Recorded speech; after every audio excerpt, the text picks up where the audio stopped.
ఈరోజు కూటమి ప్రభుత్వం దారుణాలు ఎంత ఘోరంగా తయారయ్యాయంటే మనం చూడొచ్చు. సుగాలి తల్లిగారు తన బిడ్డ 9th డెత్ యానివర్సరీ రోజు ఇప్పటికీ తన బిడ్డకి న్యాయం జరగలేదు కాబట్టి ఆ బిడ్డకి న్యాయం కోసం పోరాడడానికి కోసమని కర్నూలు నుంచి విజయవాడ దాకా వీల్చైర్ యాత్ర అనేటువంటిది అంటే ఒక ప్రోగ్రాం. దేనికోసము? మాకు ఇట్లా అన్యాయం జరిగింది, మాకు న్యాయం కావాలి అని చెప్పి. ఆ బిడ్డకు అన్యాయం జరిగిందని మీరు చెప్పున్నారు. ఇది వరకు చాలా దగ్గరలో ఎలక్షన్ టైంలో మీరే సుగాలి ప్రీతికి న్యాయం జరగలేదు అని చెప్పి గట్టిగా అరిచారు. ఈరోజు ఆ తల్లి దానికి సంబంధించి నా బిడ్డకి న్యాయం జరగలేదు, నా బిడ్డకి న్యాయ పోరాటం చేయాలి అనేటువంటి నిర్ణయించుకొని తనకి రాజ్యాంగం ఏదైతే శాంతియుతంగా పోరాటం చేయొచ్చు అనే హక్కు ఇచ్చిందో దాన్ని వినియోగించే ప్రయత్నం చేస్తే ఈరోజు పోలీసులు దాన్ని కూడా అడ్డుకోవడం. అంటే ఎంత ఘోరంగా తయారైపోయి ఉన్నారని అంటే వైఎస్ఆర్సీపీ పార్టీని అడ్డుకోవాలి, మిమ్మల్ని ప్రశ్నించిన వాళ్ళు అడ్డుకోవాలి, మిమ్మల్ని ఏదైనా మాట్లాడిన వాళ్ళని శిక్షించాలి. చివరికి ఒక తల్లి అంత వేదన అనుభవిస్తే ఇన్ని సంవత్సరాల నుంచి ఆ తల్లి పవన్ కళ్యాణ్ మెయిన్ అజెండానే ఏముంది ఎలక్షన్ మొత్తం? సుగాలి ప్రీతికి న్యాయం జరగలేదు, మేము న్యాయం చెయ్యాలి అని చెప్పి వచ్చాక ఆమె తల్లిని కనీసం కలిసినటువంటి పరిస్థితి కూడా లేదు. ఈరోజు చూస్తే ఆమెనే దౌర్జన్యంగా దుర్మార్గంగా ఆపి ఆమె వెళ్ళాలనుకుని కనీసం 80 మీటర్లు వెళ్ళాలని అంటే అష్ట కష్టాలు పడి వెళ్తే పోలీసులు వచ్చి ఆపేసి దౌర్జన్యం చేసి ఏమి ఒక్క రీజన్ చెప్పండి మీరు ఎందుకని ఆ వీల్చైర్ యాత్ర ఆపాల్సి వచ్చింది? మీకేమి ఇబ్బంది? ఏమైనా లా అండ్ ఆర్డర్ ప్రాబ్లం ఉండిందా? మీరు అది పనిగా పర్మిషన్ లేదు అని చెప్పి నోటీసులు అంటించి మరి దీన్ని ఆపాల్సినటువంటి అవసరం ఏంటి? మీరు తెచ్చిన సబ్జెక్టు కదా. అంటే మీరు మాట్లాడినంతసేపు మాత్రం జనాలకి అది పెద్ద ఇష్యూ అని తెలియాలి, అది సబ్జెక్ట్ అని తెలియాలి. మీరు మాత్రం పాపం వాళ్ళకి సానుభూతి పరులు అని చెప్పుకోవాలి. తర్వాత మీరు న్యాయం చేయలేదు అని మాత్రం ఆ మనిషి అడగకూడదాం మిమ్మల్ని. ఈ కేసు జరిగింది కూటమి పాలనలోనే, అంటే 2017లో టీడీపీ నాయకులే ఉన్నారు అప్పుడు. దానికి సంబంధించి ఆ రోజు ఆ బిడ్డకు న్యాయం చేయలేదు. తర్వాత జగనన్న వచ్చాక ఆ తల్లి చెప్తుంది, మాకు ఏదైనా ఆసరాగా ఉన్నారు, మాకు అండగా నిలిచారు జగనన్న అని చెప్పి చేస్తే కూడా మీరు మీ స్వలాభాల కోసం న్యాయం జరగలేదు, ఆ బిడ్డకు అన్యాయం జరిగింది, నేను న్యాయం చేస్తాను, న్యాయం జరగాలి అని చెప్పి మాట్లాడి ఈరోజు తీరా ఏం చేశారు? దానికి సంబంధించి ఆ తల్లితో ఈరోజు ఇంత ఘోరంగా బిహేవ్ చేసినటువంటి పోలీసులు కానీ ఈరోజు కూటమి ప్రభుత్వం కానీ ఏ సంజాయిషి చెప్తుందండి? మీరు వేసిన కమిటీలే, మీరు చెప్పిన మెడికల్ రిపోర్ట్స్కి ఆధారాలే ఏం చెప్తున్నాయో అన్యాయం జరిగింది. సిబిఐ వాళ్ళకి ఎంక్వైరీ చేయడానికి మీకు ఏం అబ్జెక్షన్? మీరు తప్పు చేయలేదు కదా, సుగాలి ప్రీతికి అన్యాయం జరిగిందని మీరే చెప్పారు కదా, కాబట్టి సిబిఐ ఎంక్వైరీ చేయడానికి ఎందుకు ఆలోచిస్తున్నారు మీరు? అసలు సిబిఐ ఎంక్వైరీ చేయాలంటే మీ తప్పు లేకపోతే ఆలోచించాల్సిన అవసరం లేదు కదా. సుగాలి ప్రీతి గురించి అడిగితే సిబిఐ ఎంక్వైరీ అయినంటారు, డిఎస్సి గురించి సిబిఐ ఎంక్వైరీ అంటే అయినంటారు. అదేమంటే మేమేం తప్పులు చేయలేదు అని అంటారు. తప్పులు చేయని వారికి భయం ఏంటి? ఎందుకని వెనక్కి తగ్గుతున్నారు? ఎందుకని ఈరోజు ఇంత ఘోరంగా ఆ మనిషిని ఆపి ఇంత గోల చేయాల్సిన అవసరం ఏంటి? ఆ బిడ్డ కోసం ఆ తల్లి విలవెల్లాడిపోతుంటే ఏడుస్తుంటే కూడా కనికరించలేదంటే మీరు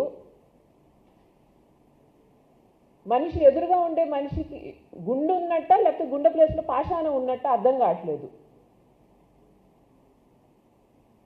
సుగాలి ప్రీతి కేసు పబ్లిసిటీకి వాడుకొని ఈరోజు పవన్ కళ్యాణ్ కానీ కూటమి ప్రభుత్వం కానీ మీరు చెప్పిన ఎజెండా మీద మీరు నిలబడలేకపోతే రేపు పొద్దున్నే నిజంగా ప్రజలకు అన్యాయం జరిగితే రేపేముంది? ఇప్పటి వరకు ప్రజలకు ఎంత అన్యాయం జరిగినా ఏమి కష్టాలు వచ్చినా కానీ మీకు కనీసం చీమ గుట్టినట్టు కూడా లేదు. వాళ్ళ పాటికి వాళ్ళ కర్మానికి వాళ్ళని వదిలేసినట్టు వదిలేస్తున్నారు. కనీసం మీరు ఇచ్చిన వాగ్దానాలు నిలబెట్టుకునేటువంటి ప్రయత్నమైనా చేయాలి కదా కూటమి ప్రభుత్వం కానీ, కూటమి ఈరోజు డిప్యూటీ సీఎం కానీ.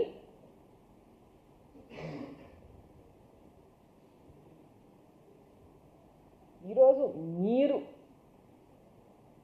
ఇచ్చిన అలుసు, లేకపోతే మీరు చూపిన అశ్రద్ధ, లేకపోతే మీ వల్ల నిందితులకు ఉండే ధైర్యం, ఒక కేసు కాదు, సుగాలి ప్రీతి కేసు ఒకటే కాదు మేము మాట్లాడేది. ఈరోజు పరిస్థితి చూడండి, డాక్టర్ ప్రియాంక పరిస్థితి చూడండి. ఎంతో భవిష్యత్తు ఉన్న ఒక డాక్టర్ కావాల్సినటువంటి యువతి ఈరోజు మీరు చేసిన తప్పుల వల్ల, ఈ ప్రభుత్వం చేసిన అసమర్థత వల్ల, పోలీసులు అనేటువంటి వాళ్ళ పనులు కాకుండా ప్రతి ఒక్కరిని కేసుల్లో ఎలా ఇరికించాలని చెప్పి ఇన్వాల్వ్ అయినందువలన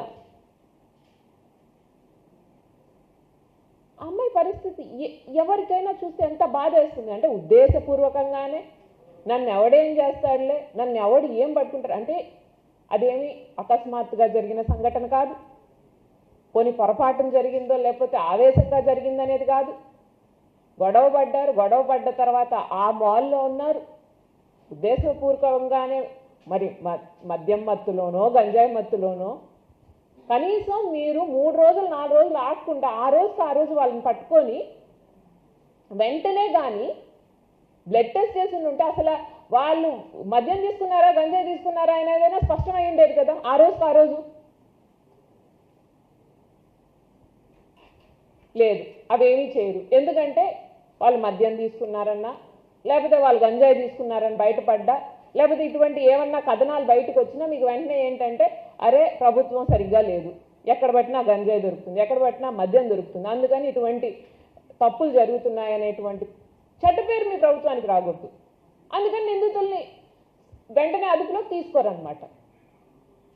ఒక మాల్లో అంతమంది జనాల ముందు, అంటే busy road, busy mall and everyone, అందరి కళ్ళ ముందర ఇది జరిగింది. వెంటనే స్పాట్లో యాక్షన్ తీసుకోవాలి కదా.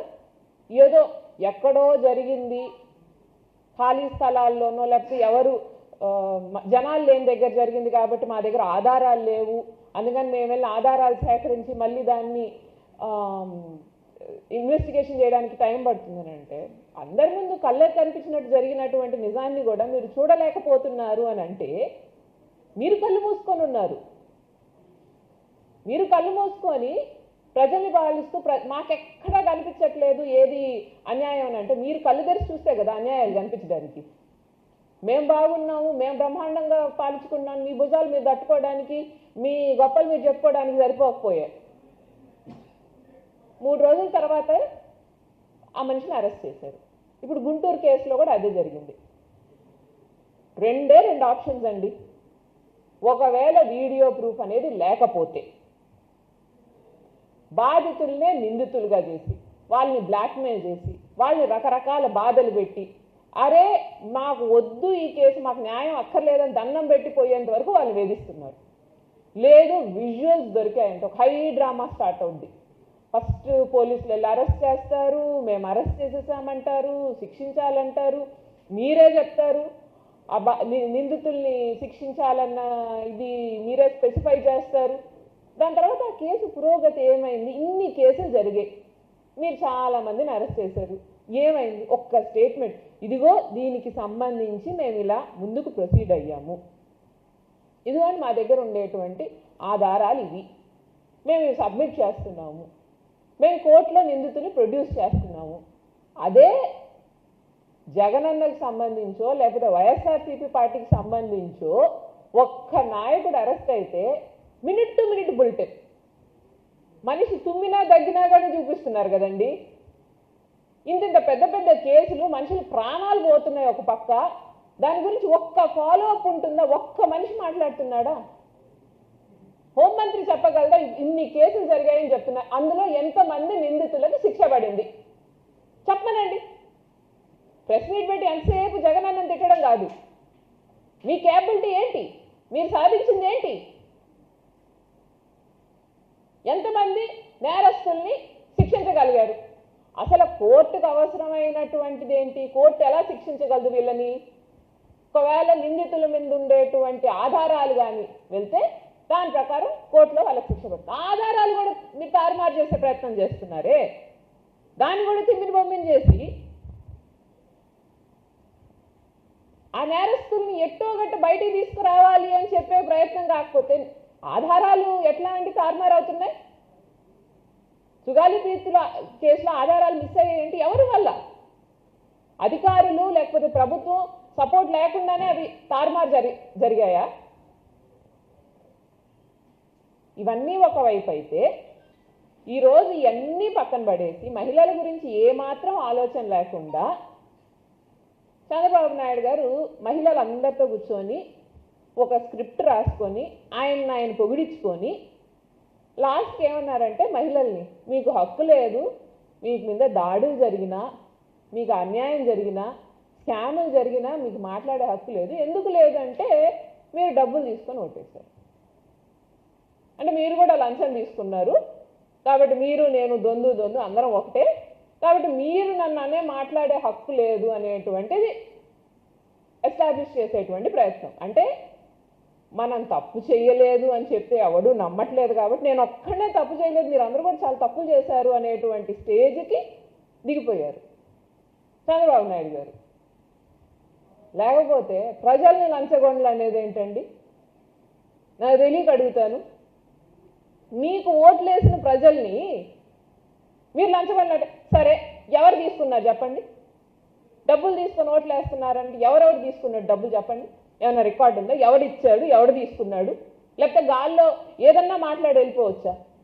బాధ్యత కలిగిన ముఖ్యమంత్రి మాట్లాడాల్సినటువంటి మాటలేనా ఇది? అసలు ఈరోజు మీరు ఆడబిడ్డనిది ఏది అంటే సమాధానం లేదు. గ్యాస్కి సంబంధించి ఎన్ని గ్యాస్ స్టవ్లు ఇచ్చారు, దానికి ఏమన్నా మీ దగ్గర ప్రమాణం ఉందా? ఇచ్చారు ఇన్ని గ్యాస్లు అంటే దానికి సమాధానం లేదు. తల్లికి వందనం సమాధానం లేదు. కొంతమందికి పడ్డాయి, కొంతమందికి పడలే. ఫ్రీ బస్ అని అంటే అది ఆర్టీసీ నెత్తిన భారం పోసారు. దానికి సంబంధించినటువంటి ఎంత రియంబర్స్ అవుతుంది ఆర్టీసీకి మీరు ఏమన్నా మాకు లెక్కలు ఇవ్వగలరా అంటే దానికి సమాధానం లేదు. ఒక్క ఆడబిడ్డకి సంబంధించి నిరుద్యోగ వృత్తి ఇచ్చినటువంటి పాపానికి పోయాడ చంద్రబాబు నాయుడు, మీరు చెప్పాలి. అట్లాంటిది ఈరోజు ఇవన్నీ చేయకుండా వాళ్ళని కూడా నైతికంగా దెబ్బతీసి ఇవన్నిటి నుంచి బయటపడాలి అనేటువంటి ఆలోచన కూటమి ప్రభుత్వం చాలా ప్రమాదకరమైంది, చాలా ఘోరమైంది. ఈరోజు నేను చెప్తున్నాం, ఆ రోజు మహిళలకు సంబంధించి జగనన్న వైఎస్ఆర్ ఆసరా ఇచ్చారు, వైఎస్ఆర్ చేయూత ఇచ్చారు, అమ్మఒడి ఇచ్చారు, జగనన్న తోడుండింది, ఇల్లు ఇచ్చారు, భవిష్యత్తు బాగుంటుందన్న ఆశ కల్పించారు, రక్షణ ఇచ్చారు. ఈరోజు దిశ చట్టాన్ని ఏదైతే మీరు రద్దు చేశారో దాన్ని తీసుకొచ్చింది ఆయన, దానికి సంబంధించిన పోలీస్ స్టేషన్లు తీసుకొచ్చింది ఆయన, దానికి సంబంధించినటువంటి యాప్ తీసుకొచ్చింది ఆయన. ఆ రోజు మహిళలకి మాకు రక్షణ ఉంది, మాకు భద్రత ఉంది అనేటువంటి భరోసా కల్పించింది ఆయన. మీరేం చేశారు చెప్పండి? ఆడవాళ్ళు భయపడి ఇంట్లో కూర్చోవడానికి మీరు కారణం. అచ్చోసిన ఆంబోతుల్లాగా వీధి మీద పడి జనాల్ని ఎట్లా కావాలంటే అట్లా బిహేవ్ చేయొచ్చు అనేటువంటి ధైర్యం కల్పించింది నేరస్తుల్లో మీరు. అది మీరు సాధించిన ఘనత. ఈరోజు ఎటువంటి పరిస్థితుల్లో అయినా అంతమంది ముందు ఒక నేరం చేయడానికి ఆ మనిషి సంకోచించలేదు అని అంటే ప్రియాంక విషయంలో ఏముందిలే, ప్రభుత్వం ఏదో ఒక రకంగా తప్పించుకునే అవకాశం నాకు ఇవ్వబోద్దా అనే, ఇవ్వకుండా వెళ్ళిపోదు అనేదే కదా. ఆలోచన చేయండి. అంతమంది చూస్తుండగా ఒక మహిళను అంత దారుణంగా మెడకాయ మీద నుంచి ఎక్కించి వెళ్ళిపోయినటువంటి వ్యక్తిని మీరు ఇప్పటి వరకు ఏం చేస్తున్నారు? జరిగింది ఎప్పుడు? జరిగి ఎన్ని రోజులు అవుతుంది? తొందరగా త్వరిత న్యాయం జరగాలి కదా ఇటువంటి కేసుల్లో. ఇంకొకటి ఇటువంటి పని చేయాలంటే భయపడాలి కదా, వాడి వెన్నులో వణుకు పుట్టాలి. అరే లేదురా నాయన ఇటువంటి తప్పు మనం చేయకూడదు అని చెప్పి అంత గట్టిగా అంత స్ట్రిక్ట్గా యాక్షన్స్ తీసుకొని ఉండాలి కదా మీరు. ఎంతమంది చూశారు? ఎంతమందికి లెక్క లేకుండా పోయింది. ఏముందిలే అతనికి శిక్ష పడితే చూద్దాము అని చెప్పి ఎంత క్యాజువల్గా మాట్లాడుతున్నారు జనాలు. సిగ్గుపడాలి ఈరోజు ప్రభుత్వం. మా ప్రభుత్వంలో న్యాయం జరుగుద్ది అనేటువంటి ఆలోచన బాధితులకు లేదు, నిందితులకు మాకేమైనా అవుద్ది అన్నటువంటి భయం లేదు. జనాలకు మన మీద కనీసం అరే ఈసారైనా న్యాయం జరుగుద్దేమో అన్నటువంటి ఆలోచన లేదు. ఈరోజు ఈ రెండు కేసుకు సంబంధించి మీరు ఆ రోజు ప్రథమ అజెండాగా తీసుకున్నటువంటి సుగాలి ప్రీతి కేసు మీరు సిబిఐ ఎంక్వైరీకి ఇవ్వాల్సిందే. ఎందుకు ఇవ్వట్లేదు? ఈరోజు డాక్టర్ ప్రియాంక కేసు మీరు అరెస్టులు చేసి దాన్ని నీరు గార్చడానికైతే వీలు లేదు. మీరు ఇదివరకు చేసినటువంటి హైడ్రామా కాకుండా మేము అరెస్ట్ చేసేసామని చెప్పి చేతులు దులుపుకోవడం కాకుండా జరిగినది ఘోరం, అందరు చూశారు. కాబట్టి దీనికి సంబంధించి మీరు వెంటనే దీన్ని ఫాస్ట్ ట్రాక్ చేసి కేసు ఆ ఇద్దరు నిందితులకు కూడా శిక్ష పడేలాగా చర్యలు తీసుకోవడం అనేటువంటిది ఇంపార్టెంట్. ఎందుకంటే మీరు చేసేటువంటి హైడ్రామా ఎవ్వరు నమ్మట్లేదు. ఇవి రోజుటికి కూడా కూటమి ప్రభుత్వంలో చంద్రబాబు నాయుడు గారి నాయకత్వంలో ఈ బిడ్డకి న్యాయం జరుగుద్ది అనేటువంటి ఆలోచన ఎవ్వరికీ లేదు. కాబట్టి మీరు ఎంతసేపు ఎత్తుకొని దంచి ఉపన్యాసాలు ఇవ్వడం, మైకు పట్టుకుంటే అవన్నీ కాదండి. ఈరోజు మీరు చెప్పాల్సినటువంటి నెక్స్ట్ ప్రెస్ మీట్ కానీ ఇంటర్వ్యూ కానీ మీ వాళ్ళు ఏంటంటే, ఇదిగోండి డాక్టర్ ప్రియాంకకు సంబంధించి ఈ నేరస్తుల్ని మేము శిక్షించేస్తాం, ఇది కోర్టులో తీసుకెళ్ళి ప్రొడ్యూస్ చేసినటువంటి ఎవిడెన్స్, ఇది జరిగినటువంటి సీక్వెన్స్ అని చెప్పి ఆ నేరస్తులకి నిందితులకు ఎప్పుడైతే శిక్ష పడుతుందో అప్పుడు చెప్పండి, మేము ఫాస్ట్ ట్రాక్ చేసాం, పోలీసులు మేము కష్టపడ్డాం, సరైనటువంటి ఆధారాలు కోర్టు మీద నుంచి నేరస్తులను శిక్షించాము అని చెప్పి ఆ రోజు మాట్లాడండి. అంతవరకు మీరు వచ్చి మహిళల గురించి మాట్లాడే హక్కు కూడా లేదనేది గుర్తుపెట్టుకోండి. కనీసం ఈ రోజుకైనా కళ్ళ ముందు జరిగినటువంటి అన్యాయాన్నైనా శిక్షించడానికి ప్రయత్నించండి.